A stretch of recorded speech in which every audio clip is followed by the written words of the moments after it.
Innal hamdalillah nahmaduhu wa nasta'inu wa nastaghfiruh wa na'udzu billahi min shururi anfusina wa min sayyiati a'malina may yahdihillahu fala mudilla lahu wa may yudlil fala hadiya lahu asyhadu an la ilaha illallah wahdahu la syarika lahu wa asyhadu anna Muhammadan abduhu wa rasuluh ya ayyuhalladzina amanu taqullaha haqqa tuqatih wa la tamutunna illa wa antum muslimun ya ayyuhan nasu taqu rabbakumul ladzi khalaqakum min nafsin wahidah وخلق منها زوجها وبث منهما رجالا كثيرا ونساء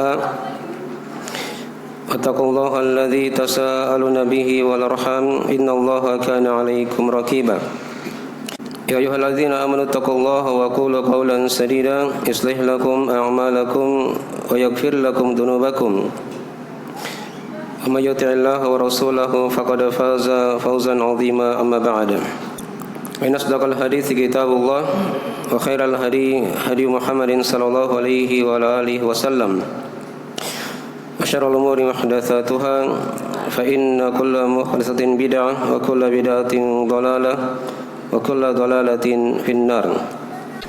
Ma'asyiral muslimin jamaah Jumat rahimani wa rahimakumullah. Alhamdulillah, kita bersyukur kepada Allah Subhanahu wa taala yang pada hari Jumat yang diberkahi ini kita masih diberikan keimanan, keislaman dan nikmat mengenal sunnah Rasulullah sallallahu alaihi wasallam dan diberikan kemudahan-kemudahan untuk senantiasa bertakwa dan beribadah kepada Allah Subhanahu wa taala. Kemudian di hari Jumat yang diberkahi ini kita senantiasa berbanyak bersalawat atas Rasulullah sallallahu alaihi wasallam, kepada para sahabat, keluarga beliau serta orang-orang yang mengikuti mereka sampai akhir masa. Pada khutbah Jumat yang ringkas ini kami akan membacakan 6 ayat dari awal-awal ayat yang ada di surah An-Najm, dari ayat yang kelima sampai ayat yang ke-10. A'udzu billahi minasyaitonir rajim. Allamahu syadidul quwa dzu mirratin fastawa wa huwa bil ufuqil a'la thumma dana fatadalla fakana qaba qausaini aw adna fa auha ila 'abdihi ma auha. Ini dari 6 ayat penjelasan tentang bagaimana turunnya wahyu kepada Rasulullah sallallahu alaihi wasallam. Allamahu syadidul quwa. Kata Allah, Allamahu syadidul quwa, yang sangat kuat itu mengajarinya. Dzu mirratin fastawa, di mana dia memiliki kecerdasan, memiliki kekuatan. Fastawa, dan dia tinggi. Wa huwa bil ufuqil a'la, dan dia berada di ufuk yang sangat tinggi. Thumma dana fatadalla, kemudian dia mendekat, lalu mendekat. Fakana qaba qausaini aw adna, maka dia akan mendekat seakan-akan sekadar 2 busur atau lebih dekat daripada itu. Fa'auha ila 'abdihi ma auha, kemudian dia memberikan wahyu kepada hambanya pada apa yang dia diberikan wahyu oleh Allah Subhanahu wa taala. Ya, kita lihat dari penafsiran ayat ini, dikatakan oleh Allah Subhanahu wa taala setelah diterangkan sebelumnya tentang wahyu yang kedua setelah Al-Qur'anul Karim adalah sunnah Rasulullah sallallahu alaihi wasallam. Wa ma yantiqu 'anil hawa in huwa illa wahyu yuha. Ya, beliau tidaklah berbicara, berucap dari hawa nafsunya. Apa yang beliau ucapkan itu adalah wahyu yang diwahyukan oleh Allah Subhanahu wa taala kepada beliau. Di ayat yang kelima ini sampai ayat yang ke-10 diterangkan kepada kita bagaimana cara sampainya wahyu itu kepada Rasulullah sallallahu alaihi wasallam yang dibawa oleh malaikat Jibril alaihissalam. Diterangkan tadi di awal ayat yang telah kita bacakan, allamahu syadidul quwa. Ya, yang sangat kuat itu mengajari beliau. Ya, ini dari penggambaran malaikat Jibril alaihissalam. Disifatkan oleh Allah Subhanahu wa taala dengan syadidul quwa. Ini dari pendapat kebanyakan ahli tafsir. Dan ada sebagian ulama yang berpendapat di sini syadidul quwa kembali kepada Allah Subhanahu wa taala. Karena Allah juga dialah yang memiliki kekuatan. Ya, yang memiliki kekuatan. Ya, betul quwa. Tapi kebanyakan ahli tafsir di sini berpendapat bahwasanya syadidul quwa adalah malaikat Jibril alaihissalam yang telah mengajari Nabi Muhammad sallallahu alaihi wasallam. Allamahu syadidul quwa. Ya, dan ini diterangkan juga di ayat-ayat yang lain seperti ayat di surah Al-Alaq yang sering kita hafal. Iqra bismi rabbikal ladzi khalaq khalaqal insana min 'alaq Iqra wa rabbukal akram alladzi 'allama bil qalam 'allamal insana ma lam ya'lam. Ya, dialah Allah yang telah mengajari manusia pada apa yang dia tidak ketahui. Jadi memang ayat ini ada dua kemungkinan. Mungkin di sini bermakna Allah Subhanahu wa taala yang mengajari Nabi Muhammad sallallahu alaihi wasallam, dan juga dari pendapat yang kedua dia adalah malaikat Jibril alaihissalam. Dan dua-duanya dari mana yang sahih. Walaupun kebanyakan ahli tafsir itu berpendapat bahwasanya yang mengajari di sini adalah malaikat Jibril alaihissalam. Allamahu syadidul quwa dzu mirratin fastawa. Kemudian diterangkan lagi sifat dari malaikat Jibril tersebut. Dia adalah malaikat yang memiliki kecerdasan. Itu dari penafsiran di kalangan ulama. Ada juga yang menafsirkan dzu mirratin, dia adalah malaikat yang memiliki kekuatan. Ya, dikuatkan lagi dengan kata dzu mirrah. Karena malaikat Jibril alaihissalam adalah malaikat yang paling utama di antara dari para malaikat yang ada. Ditugaskan oleh Allah Subhanahu wa taala sebagai pembawa wahyu, dan ditugaskan oleh Allah Subhanahu wa taala pada sebagian kondisi dan keadaan beliau dikirim oleh Allah untuk menyiksa sebagian dari kaum-kaum yang kafir kepada Allah Subhanahu wa taala. Seperti beliau pernah mengangkat dari negeri kaum Lut, ya, diangkat ke atas kemudian dibalikkan ke bawah.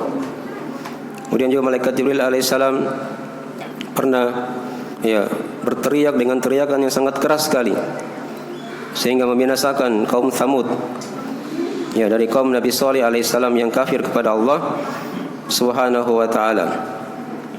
Dan seterusnya dari kejadian-kejadian yang Allah Subhanahu wa taala kirim beliau untuk membinasakan sebagian kaum yang kafir kepada Allah Subhanahu wa taala. Dzu mirratin fastawa. Dialah malaikat yang memiliki kecerdasan dan memiliki kekuatan.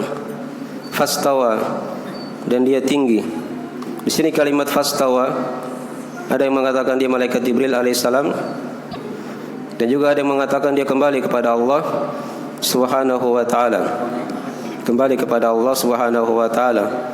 Karena Allah Subhanahu wa taala istiwa, tinggi di atas arsy-Nya. Ar-Rahman 'alal arsy istawa. Dialah Allah Subhanahu wa taala yang tinggi di atas arsy. Kemudian ayat yang berikutnya diterangkan oleh Allah Subhanahu wa taala, wa huwa bil ufuqil a'la. Dan dia berada di ufuk yang sangat tinggi. Ini penjelasan tentang malaikat Jibril lagi. Ya, disifatkan tadi dia memiliki kekuatan, memiliki kecerdasan, kemudian dia berada di ufuk yang tinggi. Dan malaikat Jibril alaihissalam diterangkan oleh Allah atau diterangkan dalam hadis-hadis Rasulullah sallallahu alaihi wasallam itu punya 600 sayap. Punya 600 sayap.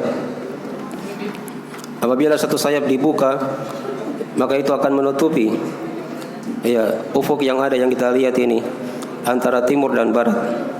Antara timur dan barat. Diterangkan wa huwa bil ufuqil a'la, dan dia berada di ufuk yang paling tinggi. Kemudian diterangkan ayat setelahnya thumma dana fatadalla, kemudian dia mendekat lalu semakin dekat. Dan Nabi sallallahu alaihi wasallam telah melihat malaikat Jibril alaihissalam dengan rupa aslinya 2 kali.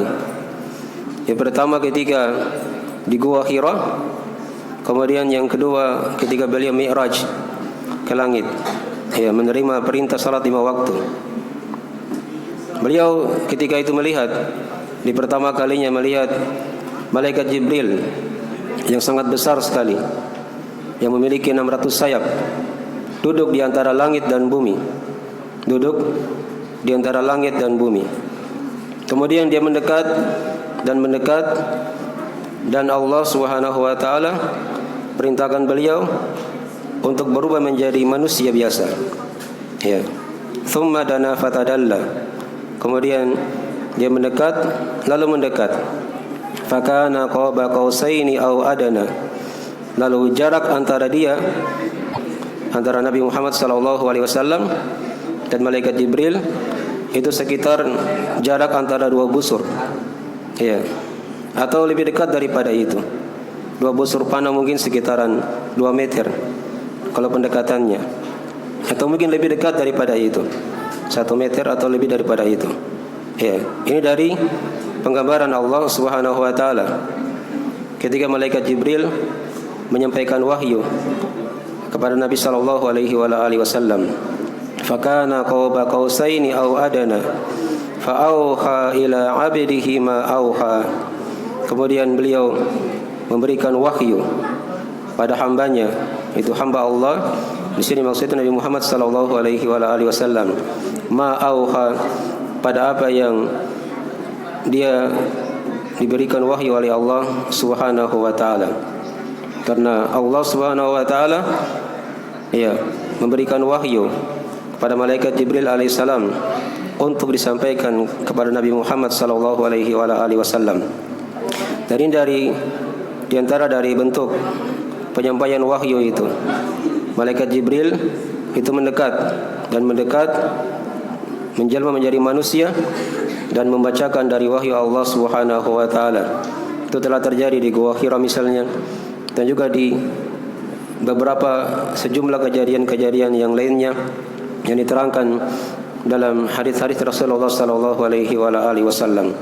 Mungkin dari sekilas ayat-ayat yang telah kita bacakan, penjelasan tentang agungnya Al-Qur'anul Karim, keutamaan malaikat Jibril alaihissalam dan keutamaan Nabi Muhammad sallallahu alaihi wasallam. Aqulu qouli hadza kama tasma'un, astaghfirullah li wa lakum wa lisairil muslimina min kulli dzam, innahu huwal ghafurur rahim.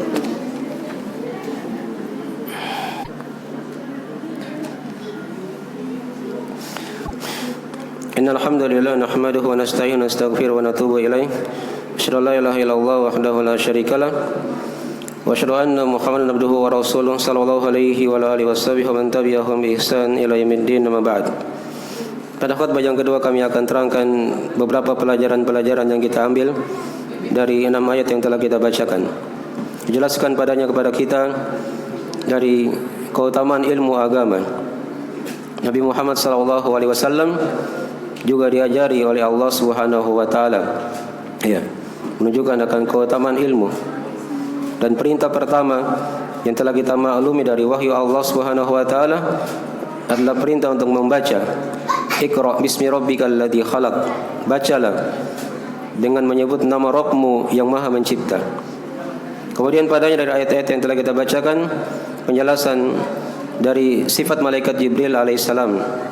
Dikatakan oleh Allah syadidul quwa. Kemudian diterangkan di ayat yang lainnya oleh Allah Subhanahu wa taala, innahu laqaulu rasulin karim dhi quwwatin 'inda dzil 'arsy makin. Sesungguhnya Al-Quran itu adalah perkataan Rasul yang mulia. Itulah malaikat Jibril yang memiliki kekuatan di sisi Allah Subhanahu wa taala, yang mempunyai arsy.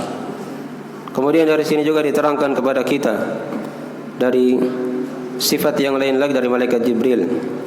Dia berada di atas, ya, sangat tinggi, dan juga padanya ada penetapan bahwasanya Allah Subhanahu wa taala itu berada di atas arsy. Dari ayat ini juga diterangkan kepada kita penjelasan bagaimana akan sampainya wahyu Allah Subhanahu wa taala kepada nabinya. Ya. Dan juga padanya diterangkan kepada kita penjelasan akan keutamaan Al-Qur'anul Karim, di mana Al-Qur'an ini dibawa oleh malaikat yang paling mulia dan diturunkan kepada Rasul yang paling mulia. Oleh karena itu kata para ulama, segala perkara yang berkaitan dengan Al-Qur'anul Karim, maka dia merupakan perkara-perkara yang paling mulia. Ya. Malaikat Jibril alaihissalam menjadi malaikat yang paling mulia karena dia membawa Al-Qur'anul Karim. Nabi Muhammad sallallahu alaihi wasallam dari Rasul yang paling mulia karena beliau menerima Al-Qur'anul Karim. Ya. Negeri yang paling mulia di muka bumi ini adalah negeri Mekah dan Madinah, karena dua negeri ini merupakan negeri yang diturunkan padanya Al-Qur'anul Karim. Kemudian malam yang paling mulia dalam setahun adalah malam Lailatul Qadar. Malam Lailatul Qadar, karena padanya adalah malam diturunkan padanya Al-Qur'anul Karim di awal kalinya. Kemudian bulan yang paling mulia dalam setahun adalah bulan Ramadan, karena bulan Ramadan adalah awal bulan yang diturunkan padanya Al-Qur'anul Karim di malam Lailatul Qadar. Mungkin dari sederet dari hal-hal yang menjadi kemuliaan-kemuliaan di atas kemuliaan tatkala hal-hal itu berkaitan dengan Al-Qur'anul Karim. Demikian pula hamba-hamba Allah Subhanahu wa taala, kalau ingin menjadi hamba yang paling mulia, maka hendaknya dia senantiasa memuliakan Al-Qur'anul Karim. Karena kata Rasulullah sallallahu alaihi wasallam dalam hadis riwayat Al-Bukhari, khairukum man ta'allama al-Qur'ana wa 'allama. Sebaik-baik kalian adalah siapa yang mempelajari Al-Qur'an dan dia mengajarkannya. Sebaik-baik kalian, kata Nabi, adalah siapa yang mempelajari Al-Qur'an dan dia mengajarkannya. Maka miliki Al-Qur'anul Karim, pelajari Al-Quran, ya, dalami makna-maknanya. Kemudian juga pelajari sunnah Rasulullah sallallahu alaihi wasallam, dalami makna-maknanya. Maka ini dua perkara yang menjadi patokan pedoman kehidupan kita, yang seorang ketika diperpegang dengan dua perkara ini, dia tidak akan tersesat. Kata Nabi sallallahu alaihi wasallam, taraktu fikum syai'aini lan tadillu ba'dahuma ma in tamassaktum bihima, kitaballahi wa sunnati. Aku tinggalkan, kata Nabi, dua perkara yang kalian sepanjang berpegang teguh dengan dua perkara tersebut, kalian tidak akan tersesat selama-lamanya. Nabi sebutkan yang pertama adalah kitab Allah, dan yang kedua adalah sunnahku. Itu hadis-hadis Rasulullah sallallahu alaihi wasallam. Tapi diingat juga Al-Qur'anul Karim dan hadis Rasulullah sallallahu alaihi wasallam itu harus dipahami dengan pemahaman yang benar, dengan pemahaman Nabi, para sahabat, para tabi'in, tabi'ut tabi'in. Karena ilmu ini diwarisi, sifatnya warisan, bukan seorang dia mengada-adakan perkara baru dalam agama ini, menafsirkan Al-Quran dan hadis Rasulullah sallallahu alaihi wasallam. Itulah jalan keselamatan yang hendaknya kita tempuh dan kita istiqamah di atasnya sampai akhir hayat kita. Maka Allah Subhanahu wa taala akan memberikan kemudahan-kemudahan kepada kita di dunia ini, di sakaratul maut, di alam barzakh, dan di akhirat nanti. Innahu waliyudzalika wal qadiru alaih. Innallaha wa malaikatahu yusholluna 'alan nabi ya ayyuhalladzina amanu shallu 'alaihi wa sallimu taslima. Allahumma shalli wa sallim ala abdika wa rasulika wa nabiyyika Muhammad wa man sara bi nahjihi minas sahabati wal khulafa'ir rasyidin wa man tabi'ahum bi ihsan ila yaumiddin. اللهم اغفر لنا ذنوبنا دقها وأجلها وأولها وآخرها وعلانيتها وسرها يا أرحم الراحمين اللهم تقبل منا إنك أنت السميع العليم وتب علينا إنك أنت التواب الرحيم اللهم آمنا في أوطاننا وأصلح أئمتنا وولاة أمورنا واجعل هذا البلد بلدا آمنا مطمئنا وسائر بلاد المسلمين اللهم يا مقلب القلوب ثبت قلوبنا على دينك وطاعتك اللهم أرنا الحق حقا وارزقنا اتباعه وأرنا الباطل باطلا وارزقنا اجتنابه اللهم هب لنا من أزواجنا وذرياتنا قرة أعين واجعلنا للمتقين إماما ربنا لا تزغ قلوبنا بعد إذ هديتنا وهب لنا من لدنك رحمة ربنا آتنا في الدنيا حسنة وفي الآخرة حسنة وقنا عذاب النار سبحان ربك رب العزة عما يصفون وسلام على المرسلين والحمد لله رب العالمين وأقم الصلاة